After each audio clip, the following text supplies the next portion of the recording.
Hi అండి. Hi అండి. ఎంతో కమ్మగా, ఎంతో రుచిగా, ఎంతో టేస్టీగా టమాటా కట్ చేసుకుందామా? కాసంత చింతపండు, తగినంత వాటరు, పెద్ద సైజు 2 టమాటాకాయలు, కరివేపాకు, పసుపు వేయాలి.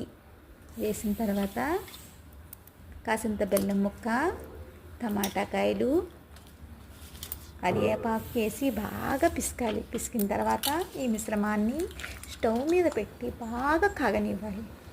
కాగిన తర్వాత రసం పొడి వేసి బాగా కాగాలి. కాగిన తర్వాత పోపు పెట్టుకోవాలి. కరివేపాకు, కాసింత మెంతులు, కాసింత జీలకర్ర, 2 వెల్లుల్లి రెమ్మలు, ఎండుమిర్చి, అంతేనండి. ఇంకేం వేయాల్సిన అవసరం ఉండదండి. ఈ టమాటా చారు ఎంతో కమ్మగా, ఎంతో టేస్టీ, ఎంతో రుచిగా తొందరగా అయిపోతుందండి.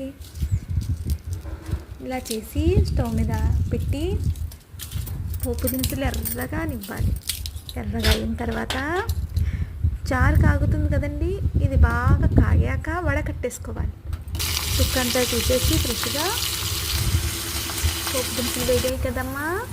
ఇప్పుడు చారు దీంట్లో వేసేయడమే. ఎంతో కమ్మగా, ఎంతో రుచిగా, ఎంతో టేస్టీగా ఉండే టమాటా చారు రెడీ అండి.